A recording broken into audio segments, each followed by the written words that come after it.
The very world we know took an unexpected turn this year. This year has awakened me, has awakened us all, has awakened us to truths we can no longer ignore.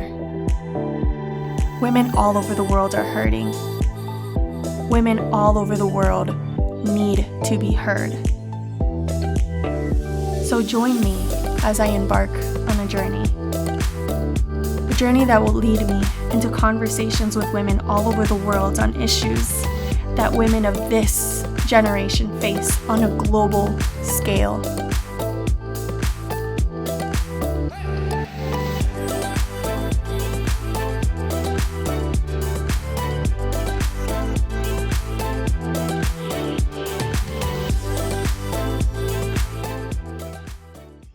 Hi, Christina. Thank you so much for being on the show. I'm so excited that you're here. Hi, I'm excited to be here. You're not here. You're in Australia, the complete opposite side of the universe, but It's a little bit further away, yeah. Trying to get us to record this and have the same lighting, it was a challenge, but we made it work. So hard because in Australia everything's upside down, so I actually had to rotate my camera so that I would look right side up for you. So you're welcome. That's awesome. Well, thank you so much for taking the time to do this. You're amazing. I remember, and for those of you that don't know Christina nor her story, we actually met in the pageant world over in Poland competing. Well, I competed first, and then I came back to work for the organization, and then you came as Miss Australia. And we just we kicked it off. This girl makes me laugh. She has a personality like you can't imagine. So it was such an honor. I'm so glad that after all these years, you became a mom, you got married, we're able to do this after all that. Thanks. I mean, a lot has changed, certainly, in the last few years. I have become a mum. I've actually went back to school after we met in Poland. I went back to school. I got a master's degree in international relations, focusing on policy change and comparing between countries. And that's where I got my interest in how countries run things differently, especially between women, because I think that's an issue which you've discovered is just so vast and there's so much to learn. Mm-hmm. And I remember when I brought this conversation up to you, you were just passionate about this entire topic. And I was so excited because I was like, yes, Christina is the perfect person to have this conversation with and just bring awareness and hopefully bring some sort of change after this eventful year that we've had. Yeah. So kind of a little icebreaker. We'll start with some fun questions so what our audience can know about Australia and what your favorite things are as an Australian. So What is your favorite traditional dish? Okay, so in Australia, a lot of our food is stolen from different parts of the world, but our most popular dish, and it's my favorite, is called the pavlova, which is just a big, giant meringue, and then we put cream and fruit on it. That's all it is, but it is the most popular food. In fact, I'm going to a barbecue after this, and there better be pavlova, or I'll be very disappointed. So that's like a traditional thing you'll see at a barbecue or like a family cookout or something like that. Yeah, absolutely, yeah. That sounds delicious. Okay. So tell us a famous Australian saying. I was actually talking to my husband about this yesterday because there's no famous Australian saying that isn't offensive to at least one demographic. So my favorite one that I use all the time is, she'll be right. She'll be right, mate. And it means everything's going to be okay. It's fine. So like, you know, if you accidentally drop something and break it, oh, I'm so sorry. She'll be right, mate. She'll be right, mate. She'll be right. That's awesome. Okay, I really wanted to get the offensive one, but we'll leave that for offline. Next time. Turn offline on that one. So, what is your favorite city in Australia and why? Okay, I'm very biased. I live in Sydney. It is my favorite city. I actually don't come from the city. I come from the bush, which, you know, is just a very vague term to mean anywhere outside of the city. And I come from a very isolated cattle farm. So moving to Sydney was amazing just to have, I mean, we have, you know, the cosmopolitan city right next to the beach, and then we have the bush on the other side. We have kangaroos running through. So it's a mix of everything. I really love the people here and the energy it brings. That's amazing. And how far are you, because the world is familiar with the fires that happened earlier in January, how far are you from where those took place? So the fires that happened, those big ones that happened in January were about maybe half an hour, 45 minutes were the closest ones from where I live. They came all the way to the edge of Sydney. And then we had obviously all of our state, our whole region was covered in fires. Every year there's fires somewhere around the cities, just not as big as the ones we had. So hopefully this summer we will have a break, but they do usually come right up to the edge of the houses on Sydney. So if they came again, we're very lucky. We probably live just slightly out of range, but they do affect everyone. Wow, yeah. And we are expecting a lot more inclement weathers and heat going. It feels like every year it just keeps getting hotter and hotter, but I hope that's not the case. I remember when I was watching those videos, I was just devastated. And I was just crying for the animals, more so than anything. But hopefully you guys do get a break. And I know California was bad as well. So I hope you guys just get a break with those. Thank you. What is a popular Australian hobby or pastime? All right, so Australians love being outdoors, and this is not just me, this is everyone. You can tell, especially now during the current environment in the world, people are outdoors a lot, probably a lot more than they should. But a really popular Australian pastime is bushwalking. So that's just simply being outside, and it's a very vague term to be anywhere outside the city, and people do this every weekend. Some people do it every day. Bushwalk, yeah. You just leave the city and you just go somewhere nice, maybe along the water, maybe towards the mountains, and you just go walking, and take lots of photos for Instagram. I love that. And is Australia kind of like a walk, or at least Sydney? Can you walk to places more so than drive? Because at least where I live, you need a car to get to places. You can't just. It's not like New York that you can just walk out your house or walk outside of your apartment and just walk to wherever you have to go. But Sydney is it takes up a lot of space. So it's a smaller city than obviously New York and LA, but it's quite wide. You do need a car to get anywhere. I'm very lucky that I live near the beach, so if I'm just going there, I can walk, but anywhere else you need to drive, unfortunately. We haven't progressed that far as a nation yet to have an amazing public transport system, so cars are definitely essential. It's okay. We have those here, but people just, it's almost like if you don't, in Florida, it's so big that if you don't have a car, it's like, what are you doing? And there's my dog, obviously jumping into the Zoom because that's what we're doing now. This has been a little change coming from the studio and trying to do this at home has been a little. Yeah. Okay, so what is your favorite thing about being an Australian woman? Okay, being an Australian woman, and I didn't even recognize this until I spent some time living overseas and then really noticed the difference, is they breed Australian women really strong. Like, we are tough, and especially when you're from the country. To give you an example, I was living overseas in France, and there was someone had it left, like their pet snake had escaped or something, and it was just on the footpath, and everyone's, oh my God, a snake! And I sort of, poked it with a stick. Oh, it's a python, it's fine. Just picked it up, put it on a tree, and it was going, oh my God, don't touch it. But it's actually just, when you're from the country, so you just have to do these things. There's a beach just near me, and a woman recently, there was a shark that swam into the ocean pools, where they close off some of the ocean for you to swim in. A shark had somehow been washed in, and a lady was swimming in there, and she found the shark, and she picked it up, and she threw it back out into the ocean. So this is Australian women. We say getting the job done, like just doing what needs to be done and not worrying about it. So that makes me proud to be Australian. Yeah. That's amazing. And I know so many people that just love animals would appreciate that so much. Do you think it's because you guys are just so surrounded by nature that it's kind of like a natural instinct for you to just see an animal, endangered species? Oh yeah, absolutely. You can't. Instead of running away from it. Yeah. And you can run away from it, but someone else will come along and help it. Yeah. You can't leave the house without coming across some sort of wildlife. And unfortunately, sometimes they need help, and it's up to us to help them. That's beautiful. I wish the entire rest of the world could be like that. So we're gonna go ahead and watch a little video, considering and kind of going into what we're gonna talk about today, and we'll be right back. Raising a child is expensive, and where's the incentive for mums to return to work when childcare costs up to $200 a day? Even with subsidies, some parents say it's just not worth it. It's just quite gut-wrenching because it just feels like it's almost robbery.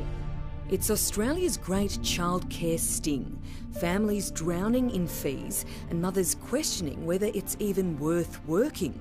I wouldn't be able to afford to be back at work. They're almost handicapped.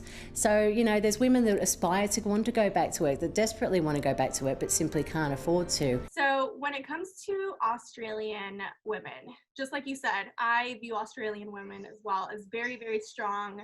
I look at you and you just have all this strength after you've had your baby. You've Thank you. gotten married, you've still been able to pick back up and just do what you have to do to, you know, make it as a woman and succeed and thrive. So although this pandemic kind of paused so many things for us, but I feel that Australian women are very strong.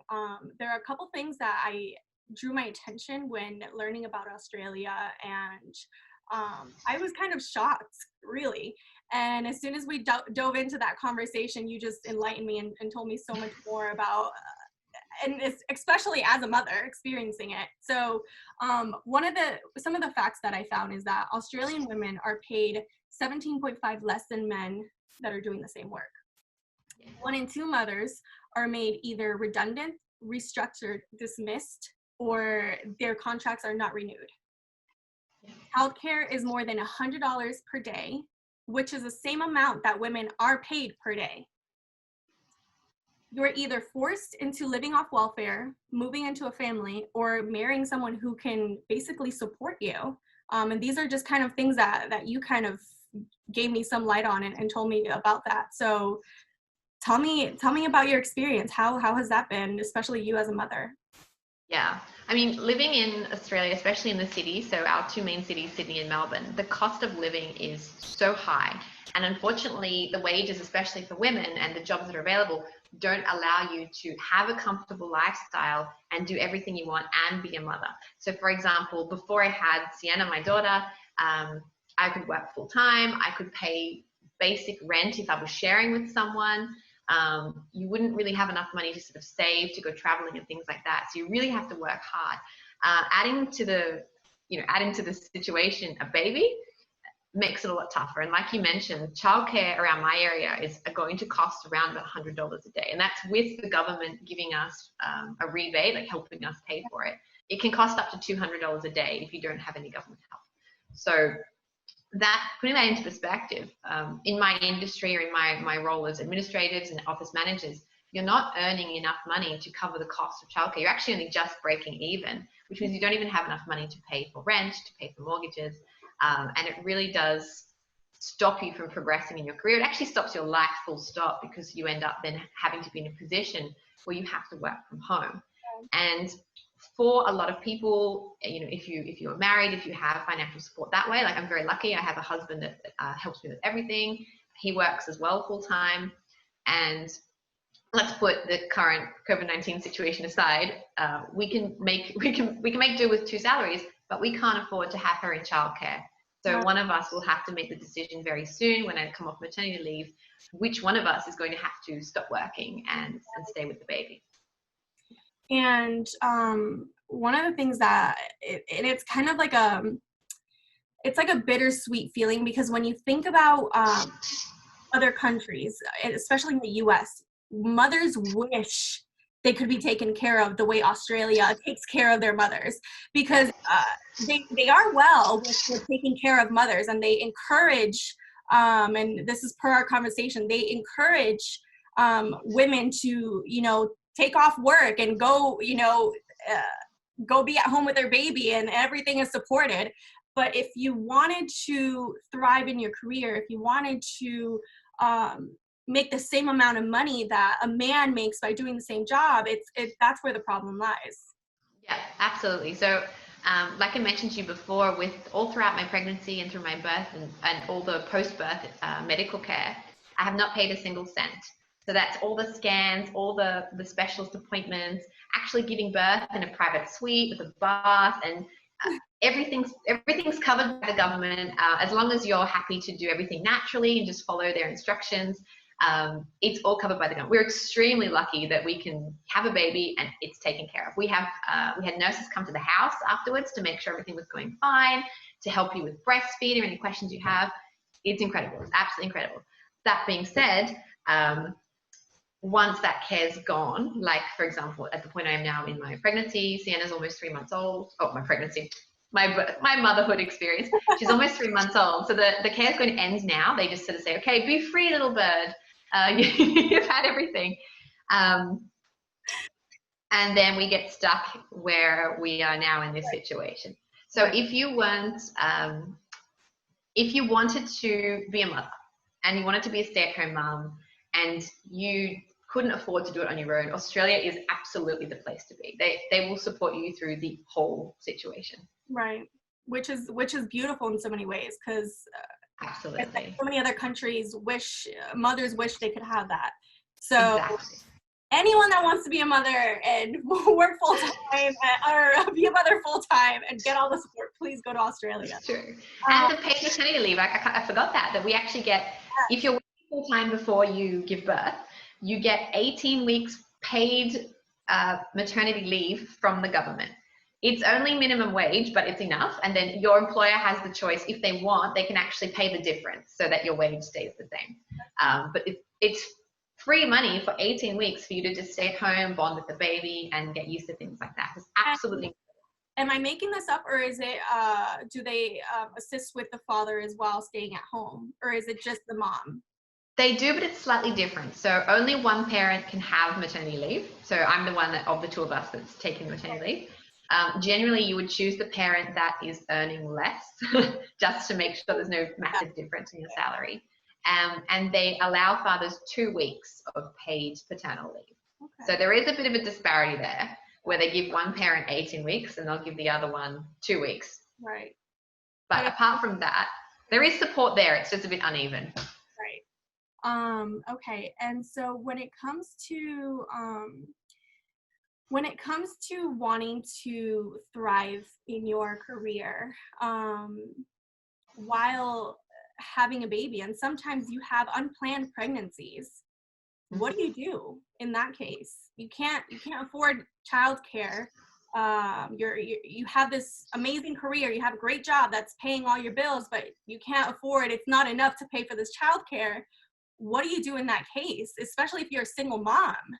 Yeah, well, unfortunately, a lot of women, a lot of friends of mine have been in this situation where they're in their 20s or even their early 30s, and they find themselves with an unplanned pregnancy, and they have to make a choice very quickly if they're going to have the baby, knowing full well that their career is over, that they're never going to be back to where they were, and probably will never progress, because I was looking at the statistics, and there's 3 times more women work 3 times more in part-time jobs than men. So if you're working part-time, you're never going to progress very far in your industry. No. So these women that find themselves with an unplanned pregnancy in their 20s, in their early 30s, there's only a few options they have. And one is to have the baby. In Australia, it's not an easy process if you wanted to put a child up for adoption, if that was the route you wanted to go. It's actually not very easy to do. You have to have all this organized. And I don't know the full details, and I know that the brief research I've done is that you can't drop a baby off somewhere or you'll go to prison for abandonment. So it's not an easy process. Mm-hmm. The other thing that happens quite frequently is abortions. Now, they can be legal or illegal. Luckily, in Australia, we have access to legal abortions. You just need medical approval and you need a reason for that. And it's surprisingly easy to access. And it happens quite frequently. I'm not going to mention numbers, but friends of mine have had multiple abortions for that reason, is that mistakes have happened and they've ended up in a situation where they're a single person. They can't afford to pay their rent as it is, let alone with a baby. And they can't. How can you bring a child into this world if you're left without money and you can't support them? So they have to choose between career and babies. Mm-hmm. Yeah. So you're pinned against the wall, basically, with a decision that you have to make.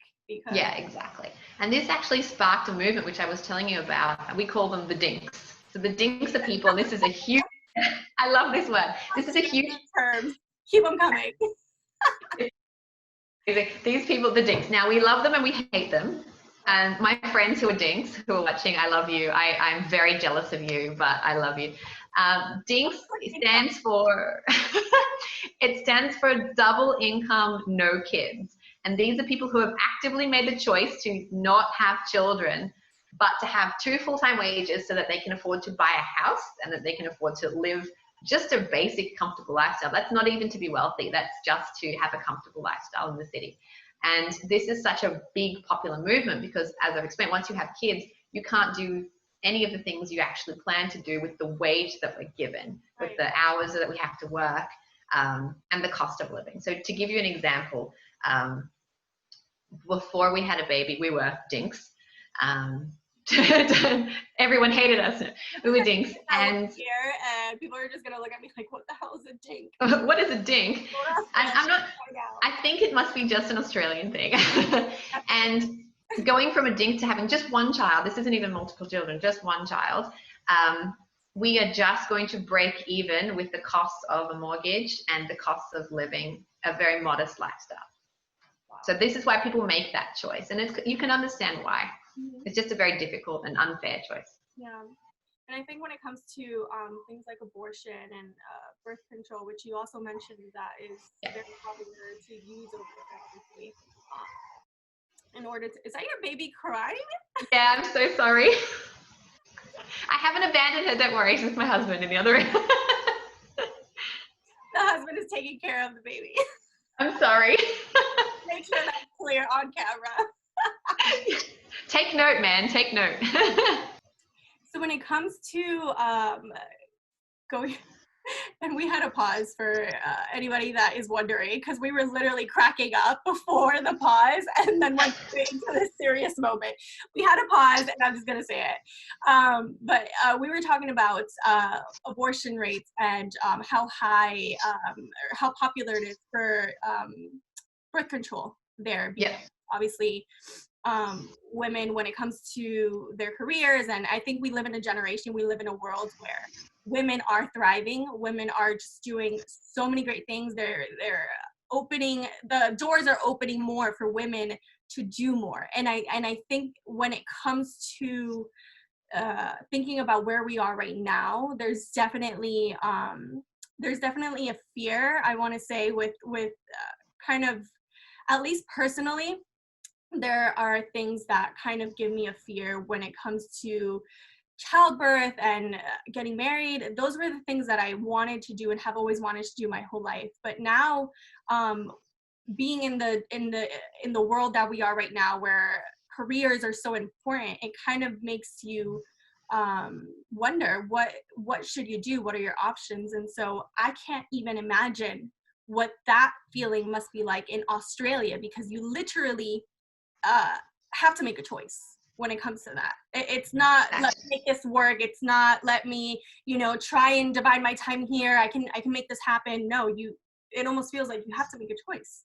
Yeah, absolutely. And we're very lucky on one hand that in Australia we have so much access to all forms of contraception, all kinds of medical advice, health advice, abortions, like I mentioned. There's so much access to, I guess, power to control your choice as a woman, what you want to do with your life, to control your body and the decisions you make. We are very lucky. It's not easy to access things like abortions, but it is available for those who need it, which I think is amazing. And it's such a step forward for women around the world. On the other hand, you have to ask yourself, why are women having to make this choice so frequently? And we were looking at figures. So abortions in Australia 10 years ago were 80,000 a year. Yeah. 80,000 abortions a year, and it's actually gone down to 65,000, which is a lot less. Yeah. But the fact that there's such a high number, considering our small population and considering all things, you have to ask yourself, is this really a choice, or are women sort of forced? Something to think about. And so when it comes to changing this issue, I'm almost scared to call it an issue, because in part it's great for women because they have all this support, but is there a way? Is it happening? No, it's not happening. Okay. Well done. is there a way that the government can find some sort of common balance or happy medium where they can, yes, provide all this great help for women, but also allow them to thrive while going through motherhood? Yeah, that's actually a very good question. What I always tell people who sort of come across this issue and they have problems with it is I always ask them to please write into their local member of parliament, because we don't unfortunately have many organizations that are really pushing. We don't have many political parties that are pushing for women to have this equality and to return to the workforce and to be able to have children and be working mums at the same time. So I always ask people to write in. The reason being is it's so ingrained in our society, the situation we're in right now, that people don't even talk about it very often. It's not broadcast very often because women honestly feel, and when you ask them, they'll say this, that it's their place, it's our society and our culture to stay home and look after the kids. If you are going to work, you're expected to just work between school hours and balance everything that you are supposed to as a wife and a mother. And then your work comes secondary to that. So I think it goes back to the government being able to provide us with places to leave our children, with more financial support for those who have children. Where we are at with helping women give birth is amazing. We can build on that. So it's not like we're starting from scratch. We have so much support. We just have to look at supporting all types of mothers, not just from the birth perspective. And I absolutely love that. And I think at the end of the day, it definitely, the leaders and the governors of a country, nation can only make changes if the people are demanding it. And so maybe the issue is not so much the leadership, but maybe the culture. And this goes in hand with so many different countries. I had a conversation not too long ago with Sierra from Canada, and we had a great conversation where we talked about how the culture of the way women see themselves and how men see them and how they kind of put in their minds that, or limit themselves from being able to do the things that they know they can. I think it's just about changing the culture, changing the way of thinking and knowing and being secure and having that confidence that we can do the same things that men are doing. It's not there. The limits that have been imposed over the years aren't there because that's the only way of life. Those limits have only been there because that's the only thing we've ever known. And so with the world transitioning and with everything that's changing and moving lately, I just feel passionate about women just like waking up to the reality that we can do the same things that men are doing and even more. Absolutely. Beyond capable of having these amazing careers and being CEOs of companies, entrepreneurs, and doing all these things while giving life to another human being. It's just mind-blowing. And so I want to get to a place where in all countries women know that this is a reality, that this can happen. And so that way we can demand the changes within our leadership and globally unite so we can cause these changes. Yeah, absolutely. You're so spot on. Women need to realize in themselves that I can have everything. I can have the job. I can have my dream career. I can be a wife or I can not. I can travel. I can be whoever I want to be. I can study. And I can do that all whilst having a child, or whilst being pregnant and having a child with me. And once you've accepted that, then it's just a question of, okay, so what do I need from my government and my people as a whole to be able to achieve this? Because like you said, we've achieved so much, and equality is amazing in Australia for women and men. We can do it. It's just the next step. Or the only thing that's stopping us is that barrier between being a woman and then being a mother, because we can be both an equal woman in society, but we can also have children at the same time. And once we realize that, then it's just a matter of asking society to move with us. And I love that. So let's just keep having these conversations. Let's encourage one another, encourage all of our females that we're either related to or associated with, so that way conversations can start. One of the reasons why I was inspired to do this show and kind of change my approach to the initial show that I had going on was because of the pandemic we're living under.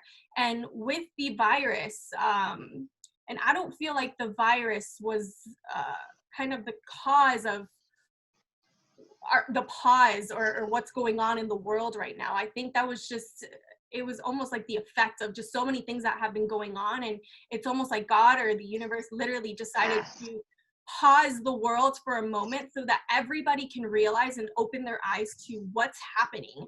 We can't continue to do things the way that we have been, and so we should take advantage of this moment and advantage of this time where everybody's really listening. So many movements are uprising, so many struggles that people in other countries have been dealing with for over the years that are actually coming to light now. So I think this is definitely the time to just really press in on these issues that aren't really talked about or the world doesn't really hear about. So that way we can just take advantage and try and get to that next place, that next level of betterment for women, really. Yeah, exactly. I couldn't have said it better myself. Thank you so much. This has been an amazing conversation. You're great in so many different ways. I love what you're doing. I admire you for so many ways, so many reasons, and I just hope one day I can be half as good of a mother as you. Oh, thank you. Oh, that means the world to me. Thank you. And keep talking, keep spreading the message and getting women talking, because that is exactly how we will change the world. Exactly like this. Thank you. Well, go back to your baby and feed him. Or I will. I'll go. I'm gonna go wrestle some crocodiles, and I'll take the baby with me. Stop. Yeah, it'll be fine. I'll bring the kangaroo. Bye.